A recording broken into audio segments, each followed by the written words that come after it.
تقریباً 70 کے قریب جانثاران مصطفیٰ صلی اللہ علیہ وسلم نے دین اسلام پر اپنی جان کو قربان کیا، اور ان میں جلیل القدر نامور صحابہ کرام شہید ہوئے، جن میں نبی کریم رؤوف الرحیم صلی اللہ علیہ وسلم کے چچا حضرت سیدنا امیر حمزہ رضی اللہ تعالی عنہ بھی شہید ہوئے۔ ماہ رمضان المبارک کے مہینے میں نبی کریم صلی اللہ علیہ وسلم کے جانثار صحابہ نے آپ صلی اللہ علیہ وسلم کی معیت میں سن 2 ہجری کو 17 رمضان المبارک کو اسلام کی وہ پہلی اور عظیم جنگ جسے جنگ بدر کہا جاتا ہے رونما ہوئی۔ اس جنگ میں کفار و مشرکین کے بہت سردار قتل ہوئے، واصل و جہنم ہوئے، بہت لوگ اس میں قتل کیے گئے۔ اب کفار و مشرکین مکہ کے دل میں ایک انتقام کی، نفرت کی ایک آگ تھی کہ جن کے قریبیوں کو شہید کیا گیا تھا، قتل کیا گیا تھا، واصل و جہنم کیا گیا تھا۔ وہ یہ چاہتے تھے کہ ہم اپنے قتل ہونے والوں کا بدلہ مسلمانوں سے لیں، اور انہیں بری طرح سے شکست ہوئی تھی بدر کے میدان میں۔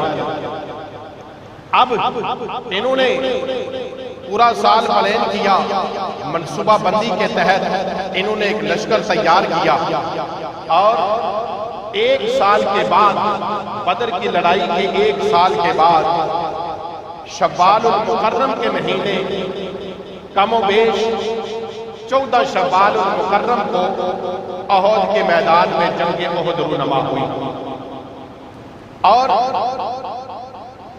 اس جنگ میں یہ جنگ کفار و مشرکین مکہ نے اپنے لوگوں کے قتل کا بدلہ لینے کے لیے کی، اور 1 سال تک تیاری کی، اور اسلحہ جمع ہوا، ساری چیزیں جمع کر لی انہوں نے۔ اب انہوں نے حملہ کیا اور مکے سے مدینے آئے، اور یہ لوگ جب مکے کے مدینے کے قریب پہنچے تو نبی کریم صلی اللہ علیہ وسلم اور آپ کے صحابہ کو خبر ہوئی، اس سے پہلے اس بارے میں پتہ نہ چلا۔ اللہ کے محبوب صلی اللہ علیہ وسلم نے اپنے غلام صحابہ سے مشورہ کیا، فیصلہ ہوا کہ مدینے سے باہر نکل کر احد کے مقام پر پہنچ کر جو ہے نا کفار مکہ سے جنگ لڑی جائے۔ اب اللہ کے محبوب صلی اللہ علیہ وسلم کے رفقاء، آپ کے جانثار صحابہ کا یہ قافلہ آپ کی معیت میں چلا، مدینے سے نکلے اور احد کے میدان میں پہنچے۔ وہاں پر جبل حماد پر اللہ کے محبوب صلی اللہ علیہ وسلم نے 50 تیر اندازوں کو بچھا دیا کہ جب تک ہم نہ کہیں نیچے نہیں آتا۔ اس میں صحابہ شریک ہوئے، جیسے میں نے پچھلے جمعے عرض کی تھی کہ اس میں حضرت رافع اور چھوٹے چھوٹے صحابہ بھی جنگ میں شریک ہوئے۔ وہیں اس جنگ میں جو اللہ کے محبوب صلی اللہ علیہ وسلم کے غلام صحابہ جس میں شریک ہوئے، اس میں 17 دن کا دولہ، جس کی 17 دن پہلے شادی ہوئی تھی، وہ 17 دن کا دولہ بھی اس جنگ احد میں شریک ہوا، اور یہ 17 دن کا جو دولہ تھا جن کا نام حضرت حنظلہ رضی اللہ تعالی عنہ تھے، ان کی 17 دن پہلے شادی ہوئی تھی، اور اللہ کے محبوب صلی اللہ علیہ وسلم کی جانب سے جب حکم ہوا، اعلان جنگ ہوا احد کے میدان کے لیے، تو جذبہ جہاد اور شوق شہادت میں سرشار ہو کر یہ 17 دن پہلے شادی ہونے والے حضرت حنظلہ رضی اللہ تعالی عنہ بھی جنگ احد میں شریک ہوئے۔ اب یہ جب اعلان ہوا ان کو تیاری کرنے کی اور غسل کرنے کی فرصت نہ ملی، وقت نہ ملا، انہیں حاجت تھی غسل کی اور انہیں غسل کیا کا وقت نہ ملا، یہ بھی احد کے میدان میں شریک ہوئے۔ اللہ کے محبوب صلی اللہ علیہ وسلم کی معیت میں، آپ کی غلامی میں حضرت حنظلہ رضی اللہ تعالی عنہ بھی میدان احد میں آئے اور آپ نے جہاد کیا، کفار و مشرکین کے ساتھ جنگ کی، بہت ساروں کو واصل بجہنم کیا۔ آخر آپ بھی زخمی ہوئے اور زخموں کی تاب نہ لاتے ہوئے آپ نے بھی اپنی جان رب ذوالجلال کی بارگاہ میں پیش کر دی، آپ بھی شہید ہو گئے۔ حضرت حنظلہ رضی اللہ تعالیٰ عنہ شہید ہوئے تو آپ جب جنگ ختم ہوئی تو شہداء کے لاشیں جمع کرنے لگے تو حضرت حنظلہ رضی اللہ تعالیٰ عنہ کی لاش مبارک مل نہیں رہی تھی۔ تلاش کیا احد کے میدان میں، حضرت حنظلہ کی لاش نہ ملی۔ صحابہ اللہ کے محبوب صلی اللہ علیہ وسلم کی بارگاہ میں حاضر ہوئے، یا رسول اللہ صلی اللہ علیہ وسلم، حضرت حنظلہ کی لاش نہیں ملتی۔ اللہ کے محبوب نے فرمایا انتظار کرو، ابھی حضرت حنظلہ کی لاش زمین پر آ جائے گی۔ میرے آقا نے فرمایا حضرت حنظلہ کو غسل کی حاجت تھی، وہ جہاد میں شریک ہو گئے، انہیں غسل کرنے کا موقع نہ ملا، وقت نہ ملا۔ اے میرے غلاموں، حضرت حنظلہ کو فرشتے اٹھا کر آسمان پر لے گئے اور انہیں غسل دیا جا رہا ہے۔ اللہ اکبر! حضرت حنظلہ کی لاش کو فرشتے آسمان پر لے جاتے اور انہیں غسل دیا جاتا ہے۔ تھوڑی دیر گزرتی ہے، حضرت حنظلہ کا جسم اطہر، آپ کا جسم مبارک جب زمین پر آتا ہے تو آپ کے بال مبارک سے، ریش مبارک سے پانی کے قطرے ٹپک رہے ہیں، اور آپ کو غسیل الملائکہ بھی کہا جاتا ہے۔ آپ کا لقب حضرت حنظلہ رضی اللہ تعالیٰ عنہ غسیل الملائکہ ہے، کہ جنہیں اللہ کے فرشتوں نے جنہیں غسل دیا ہے۔ اور اسی طرح سے اللہ کے محبوب صلی اللہ علیہ وسلم کہ یہ غلام جو احد کے میدان میں جنگ لڑ رہے تھے، انہوں نے جواب مردی کے ساتھ کفار و مشرکین کا مقابلہ کیا، اور مقابلہ کرتے کرتے ان کافروں کے پاؤں کو کھیڑ دیا اور وہ بھاگنے پر مجبور ہوئے۔ لیکن یہ جو اللہ کے محبوب صلی اللہ علیہ وسلم نے جبل حماد پر 50 تیر اندازوں کو بچھا رکھا تھا کہ جب تک میں نہ کہوں نیچے نہیں آنا، ان تیر اندازوں نے دیکھا کہ کفار اب بھاگ کر جا رہے واپس، اور میدان احد میں غنیمت کا مال جمع ہو رہا ہے۔ انہوں نے سمجھا اب جنگ ختم ہو گئی اور اب جو ہے ہم بھی نیچے چلتے ہیں۔ چنانچہ یہ نیچے آئے تو حضرت خالد بن ولید ابھی ایمان نہیں لائے تھے، اور کفار مشرکین مکہ کی جانب سے یہ لڑ رہے تھے۔ یہ جنگ کی بڑی سپہ سالاری کے ماہر تھے، منصوبہ بندی کے ماہر تھے۔ انہوں نے کفار کے لشکر کو جمع کیا اور دوبارہ مسلمانوں پر حملہ کیا۔ جب دوبارہ حملہ کیا تو اب مسلمانوں کو بہت سارا نقصان پہنچا دیا۔ حضرت مصعب بن عمیر رضی اللہ تعالی عنہ آپ کو شہید کر دیا گیا۔ جب حضرت مصعب بن عمیر رضی اللہ تعالی عنہ شہید ہوئے تو آپ جو ہے کہ جو شبیہ تھی یہ نبی کریم صلی اللہ علیہ وسلم سے ملتی تھی، آپ ہم شکل مصطفیٰ تھے۔ حضرت مصعب بن عمیر رضی اللہ تعالی عنہ جب یہ شہید ہوئے تو اب جو ہے یہ لشکر اسلام میں شیطان نے افواہ پھیلا دی کہ نبی کریم صلی اللہ علیہ وسلم کو شہید کر دیا گیا۔ اب صحابہ نے سوچا کہ اگر جن کے لیے ہم لڑ رہے تھے انہیں شہید کر دیا گیا تو جنگ کیسی؟ افواہ یہ اٹھی اور مدینے تک پہنچی۔ اب اہل مدینہ بھاگتے ہوئے حضور نبی کریم صلی اللہ علیہ وسلم کی جانب بڑھے کہ ہم احد میں چلے اور دیکھیں۔ افواہ پھیلی کہ اللہ کے محبوب کو شہید کر دیا گیا، لیکن شہید کیا تھا حضرت مصعب بن عمیر کو، اور وہ ہم شکل مصطفیٰ صلی اللہ علیہ وسلم۔ لہذا افواہ ہوئی، مدینے سے عورتیں، مرد، بچے میدان احد کی طرف بھاگے کہ ہم نبی کریم صلی اللہ علیہ وسلم کی خبر دیں کیا ہوا ہے۔ اب ان میں عورتیں، مرد، بچے سب بھاگے۔ ایک عورت جس کا شوہر، جس کا بیٹا اور جس کا باپ، یہ تینوں اللہ کے محبوب صلی اللہ علیہ وسلم کے ساتھ احد کے میدان میں جنگ لڑ رہے تھے۔ اللہ کے محبوب کی جو ہے نا وہ فورس میں، آپ کی جو ہے نا وہ فوج میں یہ شامل تھے، لہذا یہ عورت بھی نکلی اور حضور کی بارگاہ کی جانب بڑھنے لگی کہ اللہ کے محبوب کا پوچھو۔ راستے میں ایک شخص ملتا ہے صورت میں، آپ عشق مصطفیٰ دیکھیے اور جذبہ اسلام دیکھیے اور اسلام پر قربانیاں دینے کا عمل دیکھیے کہ کس قدر صحابہ نے قربانیاں دی اسلام کے لیے، اور آج ہم اسلام کی خاطر کیا کر رہے ہیں اور اسلام پر کتنا عمل ہو رہا ہے اور اسلام کی کتنی خدمت ہو رہی ہے اور ہم جانتے ہیں۔ لہذا یہ عورت مدینے سے نکلتی ہے اور احد کی جانب بڑھتی ہے اور کہتی ہے لوگوں بتاؤ اللہ کے محبوب کیسے ہیں؟ ایک شخص ملتا ہے پوچھتی ہے بتاؤ نبی کریم صلی اللہ علیہ وسلم کے بارے میں بتاؤ کہاں ہیں؟ پوچھنے والے سے جب پوچھا تو اس نے کہا احد کے میدان میں تیرے باپ کو شہید کر دیا گیا۔ اس نے کہا باپ شہید ہو گئے ٹھیک ہے، پر مجھے رسول اللہ کا بتاؤ وہ کیسے ہیں؟ تھوڑی آگے بڑھی پھر پوچھتے ہیں کسی سے بتاؤ اللہ کے نبی کے بارے میں کیسے ہیں؟ یہ بتانے والا کہتا ہے سن تیرے شوہر کو بھی شہید کر دیا گیا ہے۔ یہ کہتی ہے ٹھیک ہے میرا باپ بھی شہید ہو گیا، شوہر بھی شہید ہو گیا، اب مجھے حضور کے بارے میں بتاؤ کیسے؟ عہد کے قریب پہنچی پھر کسی سے پوچھا کہا تیرا بیٹا بھی شہید ہو گیا ہے۔ کہتی ہے ٹھیک ہے سارے شہید ہو گئے بتاؤ رسول اللہ کیسے؟ یہ شوہر کے شہید ہونے پر بھی تکلیف کو برداشت کرتی ہے اور بیٹے اور جو ہے نا والد کے شہادت کو بھی آسان لیتی ہے کہ ٹھیک ہے وہ شہید ہو گئے تو اسلام پر قربان ہو گئے کوئی بات نہیں، بس برحال مجھے یہ بتاؤ کہ رسول اللہ کیسے ہیں، اللہ کے محبوب کیسے ہیں؟ وہ تو صحیح ہے نا، وہ تو سلامت ہے۔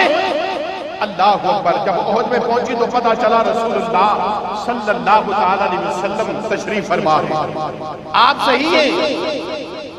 جب یہ اللہ کے محبوب صلی اللہ علیہ وسلم کے پاس پہنچی عرض کرتی ہے یا رسول اللہ صلی اللہ علیہ وسلم اگر آپ سلامت ہیں یا رسول اللہ آپ موجود ہیں تو کوئی مصیبت پھر مصیبت نہیں، یا رسول اللہ کوئی پریشانی نہیں ہے آپ کی موجودگی میں، آپ ہیں تو یا رسول اللہ سب کچھ قربان ہے۔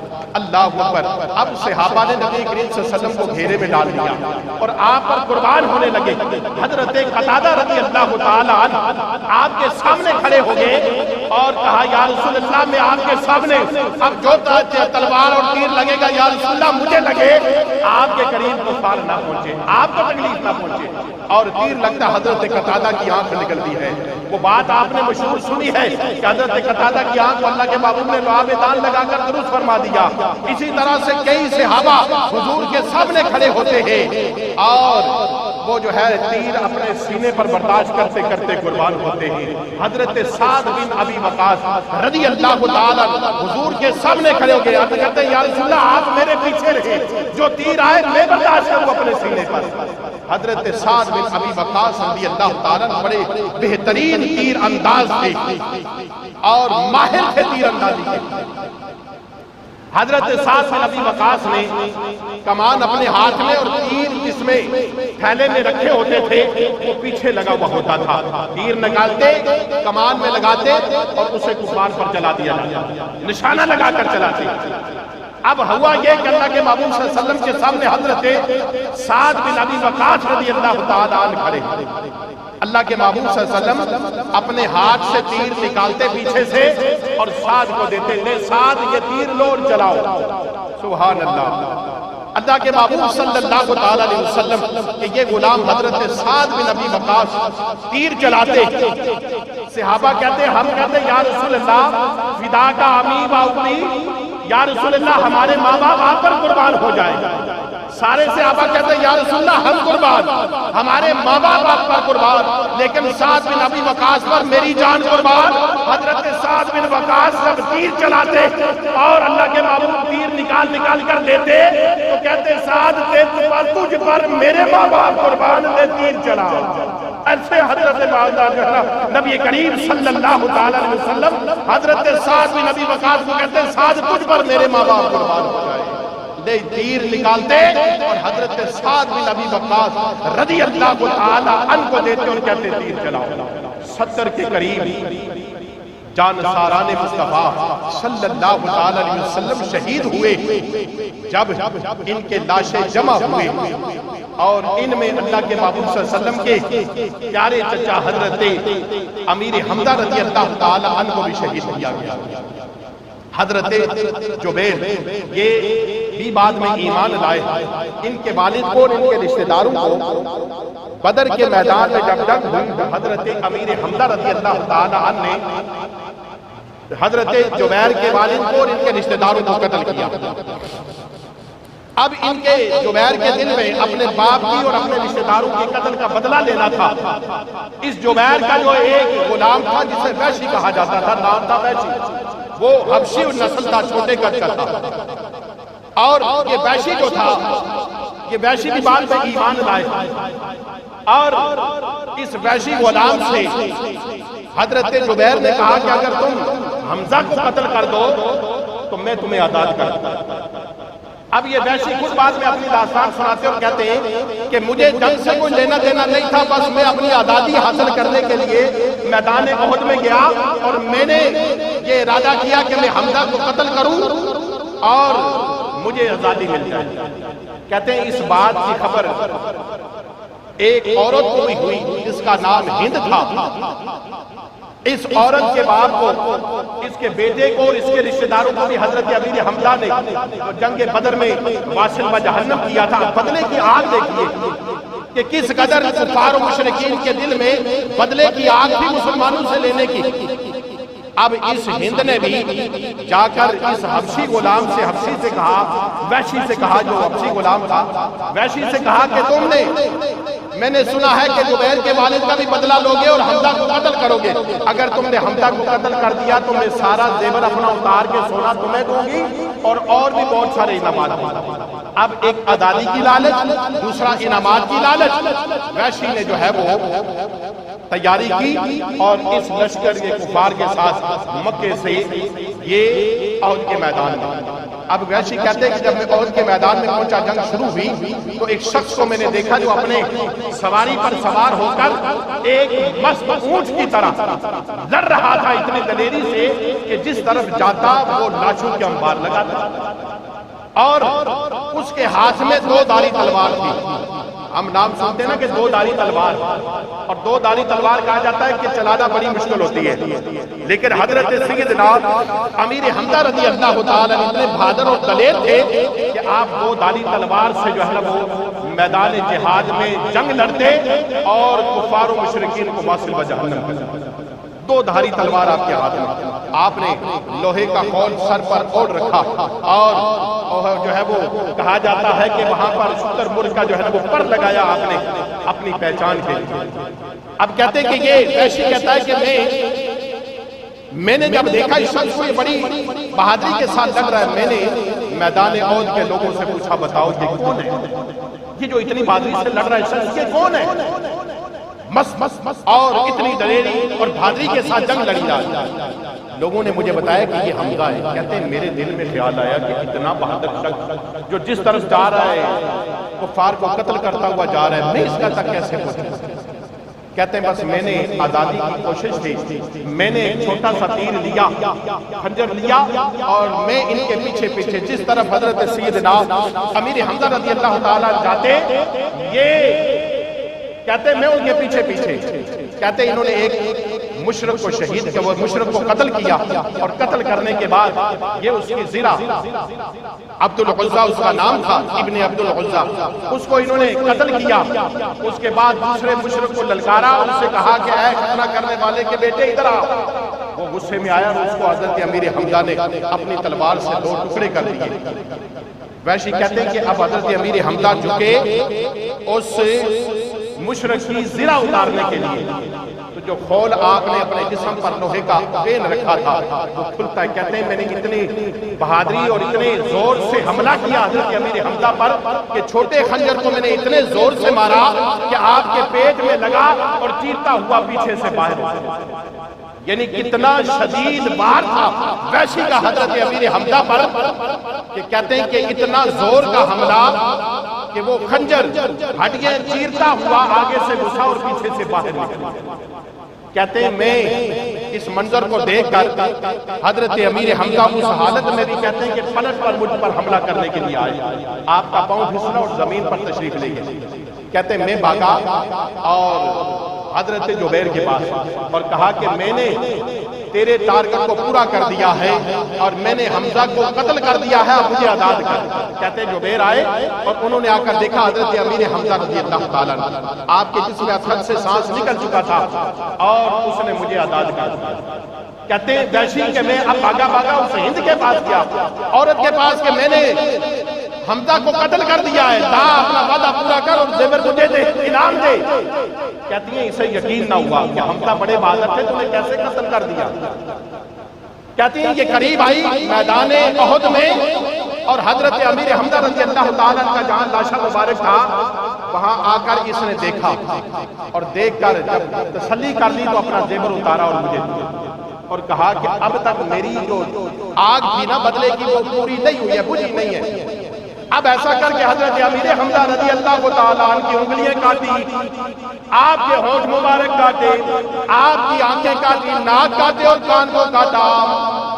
کہتی ہیں اس ہند نے بعد میں یہ بھی ایمان لائی، اس نے ایک رسی میں پرو کر اس کو گلے کا ہار بنایا، ہاتھوں کے کنگن بنائے اور کانوں میں لٹکائے اور اس حال میں یہ بہادری اور اس حال میں فاتحانہ انداز میں کہ دیکھو میں نے اپنے ماں باپ کا قتل کا بدلہ لیا ہے۔ اس قدر حضرت امیر حمزہ رضی اللہ تعالیٰ کو بے دردی کے ساتھ شہید کر دیا۔ اللہ کے محبوب صلی اللہ علیہ وسلم نے جب اپنے چچا کو دیکھا اس حال میں انتہائی غمگین ہوئے۔ اللہ کے محبوب صلی اللہ علیہ وسلم اب جب یہ ہند جو ہے نا سامنے آتی ایمان لانے کے بعد اللہ کے محبوب کہتے کہ تم میرے سامنے نہ آیا کرو، تمہیں دیکھ کر مجھے اپنے چچا یاد آ جاتے۔ اللہ کے محبوب صلی اللہ علیہ وسلم ہر سال احد کے شہداء کے جو ہے نا وہ مزاروں پر جاتے۔ اسی طرح سے آپ کے وصال کے بعد سیدنا صدیق اکبر، پھر ان کے بعد سیدنا فاروق اعظم، پھر اس کے بعد سیدنا جو ہے نا وہ عثمان ذو النورین، پھر اس کے بعد حضرت علی مرتضیٰ شیر خدا رضی اللہ تعالیٰ احد کے شہداء کے مزاروں پر جاتے اور آپ کے لیے دعائیں خیر فرماتے۔ اور شاہ عبدالحق محدث سے دیر بھی فرماتے کہ کوئی ایک بار احد کے شہداء کو سلام کرتا ہے جا کر تو وہ پلٹ کر قیامت تک اس کے پر واپسی سلام کا جواب دیتا ہے۔ اس قدر عظمت ہے شہدائے احد کی۔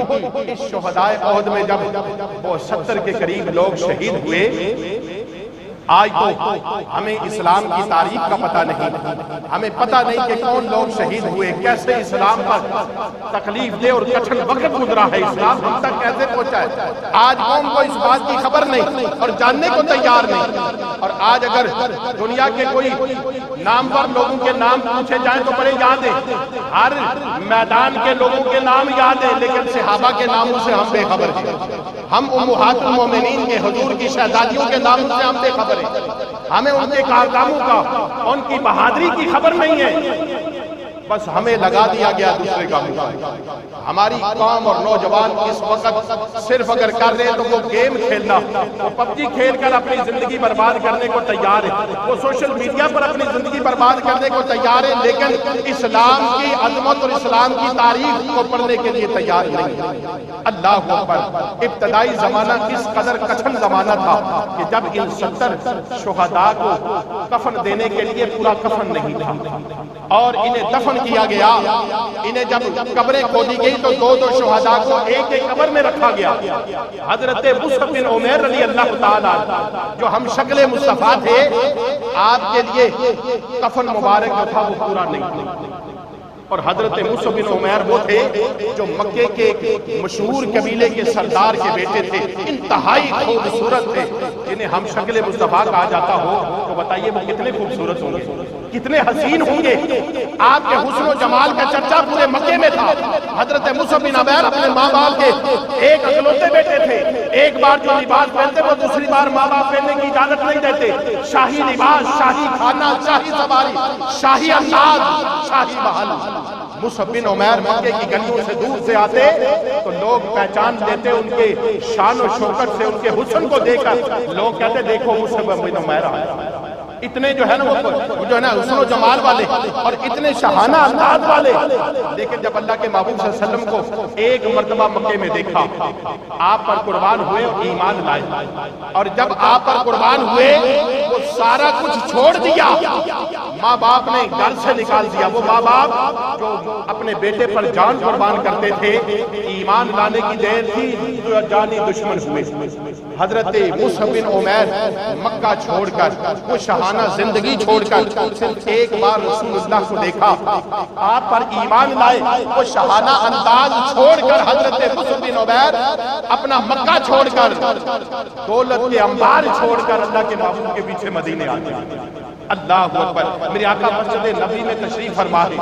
آج مصعب بن عمیر مکے سے ہجرت کر کے رسول اللہ کے پیچھے آ رہے ہیں، شاہی لباس تن پر نہیں، سردی کا زمانہ ہے، صرف سطر ڈھکا ہے، اور اپنے جسم پر میڈے کی کھال سے آبا کہتے ہیں ڈال کر مصعب بن عمیر آج رسول اللہ کی بارگاہ میں حاضر ہو رہے ہیں، مکے سے مدینے آئے۔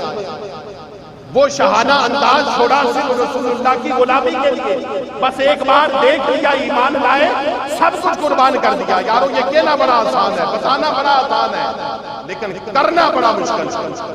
لیکن صحابہ نے کر کے دکھایا، حضرت مصعب بن عمیر نے یہ کر کے دکھایا کہ جن کی زندگی اتنی شاہانہ سب کچھ چھوڑ کر ایک میڈے کی کھال رکھ کر جب مسجد نبی میں آتے ہیں، صحابہ کہتے ہیں ہم نے دور سے آتے مصعب بن عمیر کو دیکھا تو چیخیں نکل گئی کہ مصعب بن عمیر تو وہ تھا جب مکے کی گلیوں میں آتے لوگ ان کے اسٹائل کو دیکھتے کہ ان کی زندگی گزارنے کا انداز کیسا ہے۔ آج مصعب بن عمیر اس حال میں آ رہے کہ میڈے کی کھال ہے۔ اللہ کے محبوب صلی اللہ علیہ وسلم نے آگے بڑھ کر استقبال کیا، سینے سے لگایا۔ حضرت سیدنا مصعب بن عمیر رضی اللہ تعالیٰ صحابہ کہتے ہیں آپ کے چہرے سے، آپ کے جسم سے بھوک نظر آ رہی تھی، پیاس نظر آ رہی تھی۔ وہ مصعب بن عمیر جب آج احد کے میدان میں شہید ہوئے تو آپ کے لیے پورا کفن نہیں تھا۔ آج ہمارے پاس نہ جانے کتنے کتنے جوڑے ہیں، آج لوگ کہتے ہیں بڑا مہنگا جو ہے نا کفن لے کر آؤ، کفن مہنگا لے کر آؤ، یہ بڑا اچھا تھا، بڑا دنیا میں نامور تھا، پیسے والا تھا۔ لیکن بتاؤ مصعب بن عمیر سے بھی زیادہ کوئی پیسے والا ہوگا؟ مصعب بن عمیر سے بھی زیادہ کوئی دنیا میں نام والا ہے؟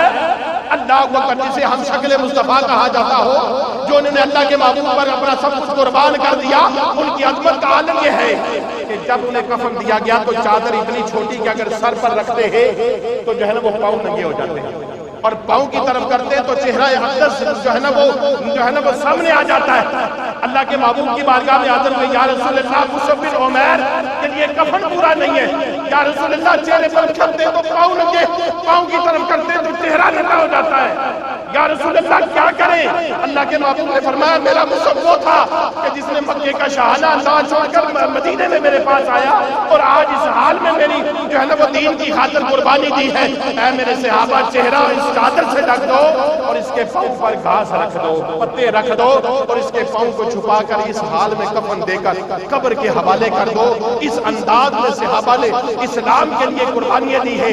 آئیے دیکھیے صحابہ کو، کہ صحابہ کے انداز کو دیکھیے، آپ کی جان ساری کو دیکھیے کہ کس قدر رسول اللہ صلی اللہ علیہ وسلم پر قربان اور کس قدر اسلام کی خدمت صحابہ نے کی ہے، کس قدر قربانی دی ہے اور اسلام ہم تک پہنچا ہے۔ یہ اسلام اتنی آسانی سے ہم تک نہیں پہنچا، ہمیں تو الحمدللہ ہمارے بڑے آباء و اجداد مسلمان تھے تو ہم بھی مسلمان ہیں۔ آج ہمیں جو ہے نا وہ اسلام کی قدر نہیں ہے، قدر پوچھنی ہے تو ان لوگوں سے پوچھئے جنہوں نے اپنا سب کچھ قربان کر دیا اسلام کی خاطر۔ اللہ تعالی ہمیں صحابہ اکرام رضوان اللہ تعالی علیہ مجمعین کے نقش قدم پر چل کر اپنی زندگی گزارنے کی توفیق عطا فرمائے۔